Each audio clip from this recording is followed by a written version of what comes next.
My dear friends, मेरे प्रिय छात्रों, मैं विकी राय आज की इस क्लास में आपका हार्दिक खैर मकदम करता हूँ।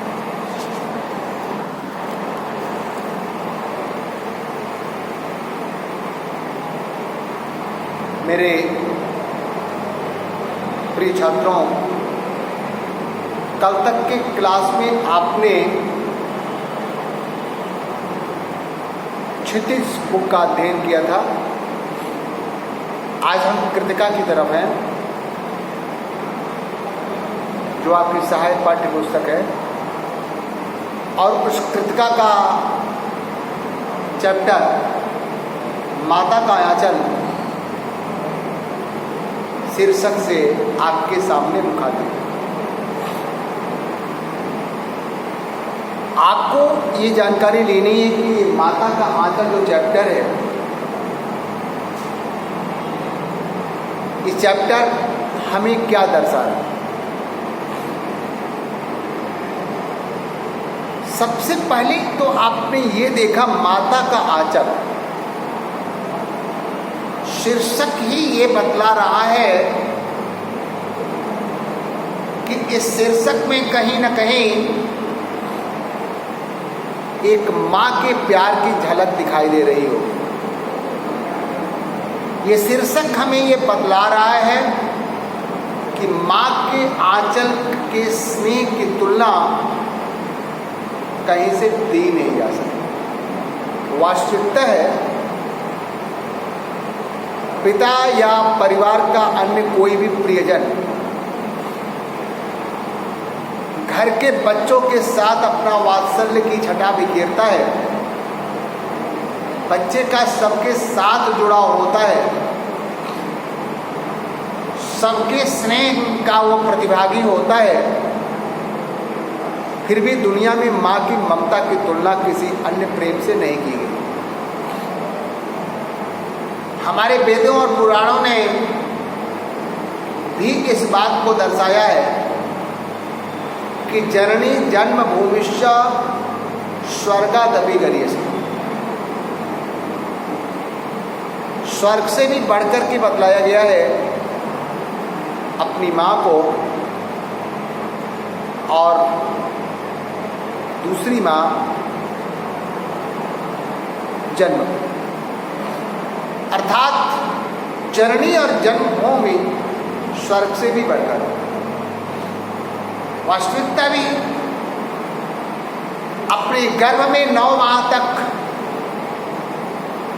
अपने बच्चे को पालने के बाद एक माँ एक बच्चे को जन्म देती है। स्वाभाविक सी बात है कि सारा कष्ट सह करके भी वो अपने बच्चे को जन्म देती है, और जन्मदात्री माँ के प्यार की तुलना किसी से संभव नहीं। अपने सुखों का त्याग कर देती है अपने बच्चे के सुख के सामने। उसी की नींद के साथ उठती है, बैठती है, सोती है, जागती है। अपने दुख दर्द को सहते हुए भी वो अपने बच्चे के दुख दर्द का पूरा ख्याल करती है। ये होती है माँ। तो स्वाभाविक सी बात है कि इस चैप्टर में माता के आंचल के तले बच्चे को कहीं ना कहीं प्यार मिला है। जब इस कहानी को आप सब पढ़ेंगे तो आपको इस वास्तविकता का अंदाजा चल जाएगा। ये भी आप जानते हो कि एक माता के आंचल के तले जो सुख बच्चे को मिलता है, उसकी तुलना पिता के प्यार से नहीं की जा सकती। पिता भी उस बच्चे का सब कुछ है, लेकिन पिता अपने बच्चे को जितना प्यार देता है, प्यार के साथ साथ उसे शारीरिक दंड भी कभी कभी दे देता है। जबकि एक दुलारी माँ, एक ममतामयी माँ अपने बच्चे को कभी फूल के डंडे से भी छूना नहीं चाहती। इसीलिए बच्चा यदि कहीं से गलती करके आता भी है तो आप देखते होंगे कि वो गलती जो करके आता है, उस गलती के लिए, उस गलती को क्षमा करने के लिए, उस गलती का अपराध बोध कराने के लिए या उस गलती को बताने के लिए वो सीधे सीधे माँ के पास जाना चाहता है, क्योंकि जानता है कि उसे दुलार करने वाला पिता यदि इस बात को जान जाएगा तो शायद उसे शारीरिक दंड भी दे दे, और वह बच्चा शारीरिक दंड का भागी नहीं बनना चाहता, इसलिए पिता के पास नहीं जाना चाहता। ये होता है माँ का प्यार। तो इसी शीर्षक को लेकर के माता का आंचल आपके सामने लेखक श्री भूधर सहाय जी प्रस्तुत है। ये माता का आंचल जो शीर्षक आपने देखा है, यह श्री भूधर सहाय का आंचलिक उपन्यास देहाती दुनिया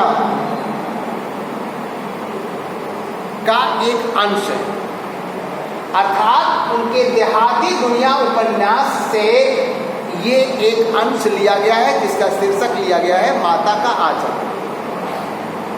और साथ में आप ये भी जानते चलें कि श्री भूधर सहाय का ये हिंदी का पहला आंचलिक उपन्यास है। स्वाभाविक सी बात है, देहाती दुनिया यदि उसका शीर्षक है उस उपन्यास का, तो उस उपन्यास में ग्रामीण जीवन की एक झांकी प्रस्तुत की गई होगी। ग्राम्य जीवन का परिवेश क्या होता है, ग्राम्य जीवन में लोग किस प्रकार से रहते हैं, उसका एक सुंदर चित्रण उनके इस उपन्यास में मिला होगा। आइए उस उपन्यास की तरफ चलें, उस माता के आंचल चैप्टर की तरफ चलें। हिंदी का जो ये उपन्यास उन्होंने लिखा, इसकी स्टार्टिंग उन्होंने पिता के दुलार से किया।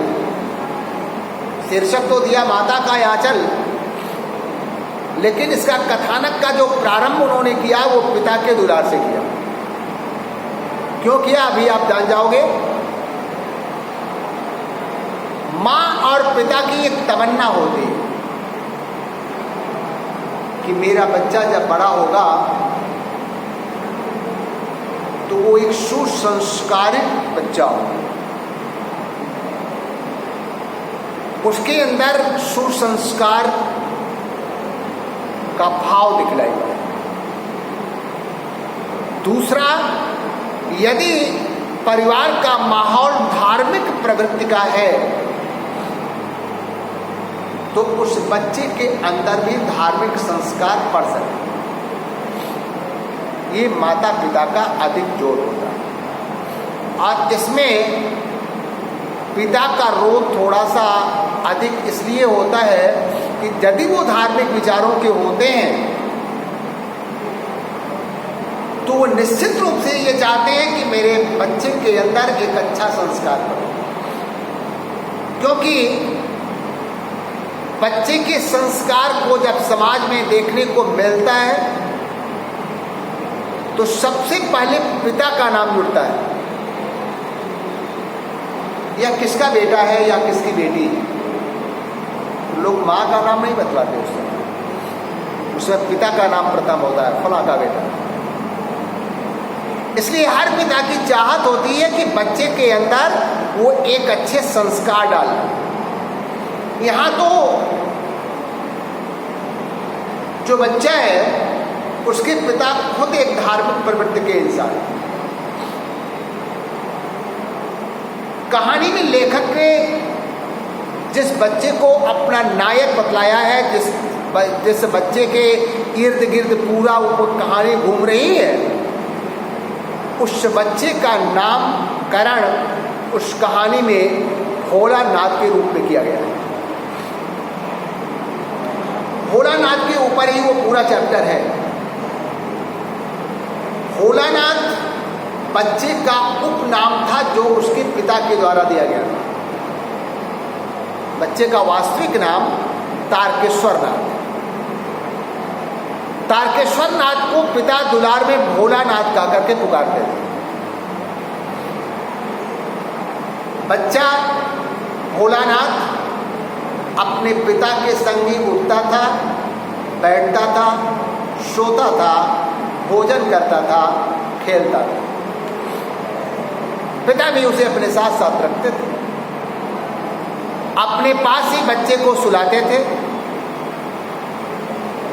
अपने जब प्रातः काल में सुबह सो करके उठते थे तो बच्चे को भी साथ ही उठा लेते। बच्चे को नहलाते धुलाते, अपने भी स्नान करने के बाद जब पूजा पाठ करने बैठते थे तो अपने बच्चे को भी संग में बिठा लिया करते थे।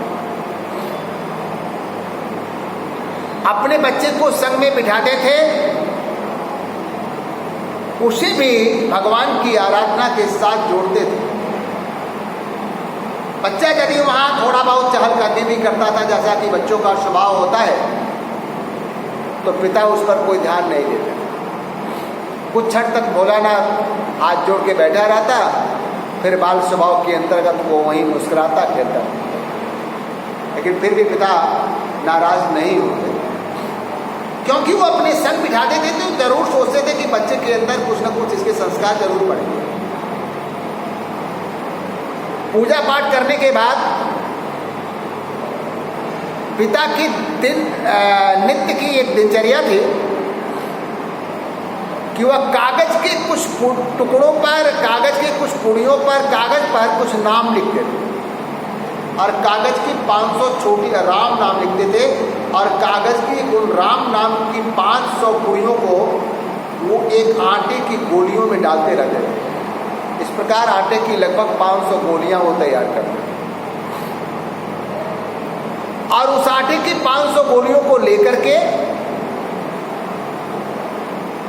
अपने बच्चे भोलानाथ को अपने कंधे पर बिठा करके वो नित्य गंगा तट पर जाया करते। बच्चा कंधे पर बैठा रहता था, भोलानाथ मस्ती लेता हुआ वो अपने पिता के साथ गंगा तट पर जाता था।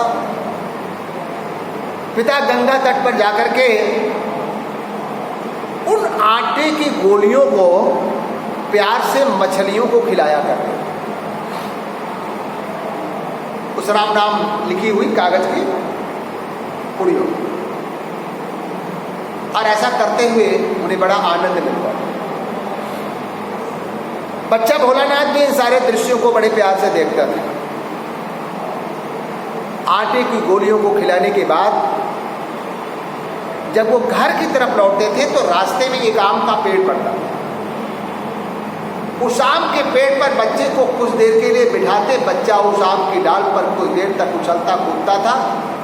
नीचे झुकी हुई थी डाली, तो नीचे झुकी हुई थी तो उस पर बिठा देते थे। वह उस पर कुछ देर तक उछलता कूदता खेलता था। पिता कुछ देर आराम करते थे और आराम करने के बाद वह बच्चे को लेकर के अपने घर लौटाते थे। घर आने के बाद बच्चे के साथ वो कुछ देर तक खेलते थे, अपने खुद घोड़ा बन जाते थे। जैसा कि अमूमन आप देखते होंगे हर परिवार में बच्चों के साथ जब कोई परिवार का सदस्य खेलता है, छोटा बच्चा होता है, तो या तो वो घोड़ा बन जाते हैं या तो अपने पेट पर बिठा लेते हैं। बच्चा जो होता है खेलते खेलते यदि उनकी मूंछ है तो उस मूंछ को पकड़ करके नोचने लगता है, लेकिन वो सदस्य नाराज नहीं होते हैं, बल्कि उनको और अधिक आनंद मिलता है। यही कार्य भोलानाथ के पिता भी करते थे। खुद अपने घोड़ा बन जाते थे, पीठ पर भोलानाथ को बिठा लेते थे। कुछ देर खेलते खेलते वो थक जाते थे, लेट जाते थे।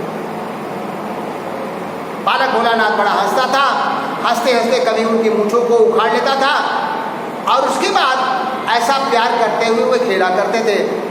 कभी जब उसके पिता बालक भोलानाथ से कभी मीठा चुम्मा और कभी खट्टा चुम्मा मांगते थे तो बालक दे दिया करता था। मीठा चुम्मा खट्टा चुम्मा का मतलब दाएं और बायां गाल से। और इस प्रकार से कुछ देर तक खेलने के बाद जब उनके भोजन करने का समय होता था तो उस भोजन में भी वो अपने बच्चे को साथ लेके चले जाते थे। ले जाते थे, वहाँ पर उस बच्चे को दही भात खिलाते थे। माँ की ममता यहाँ पर दिखलाई पड़ती है। बच्चे को कोई कुछ भी खिला दे, लेकिन माँ का पेट तब तक नहीं भरता, माँ की इच्छा तब तक पूरी नहीं होती जब तक वह अपने हाथों से कोई बच्चे को कुछ न खिला देता।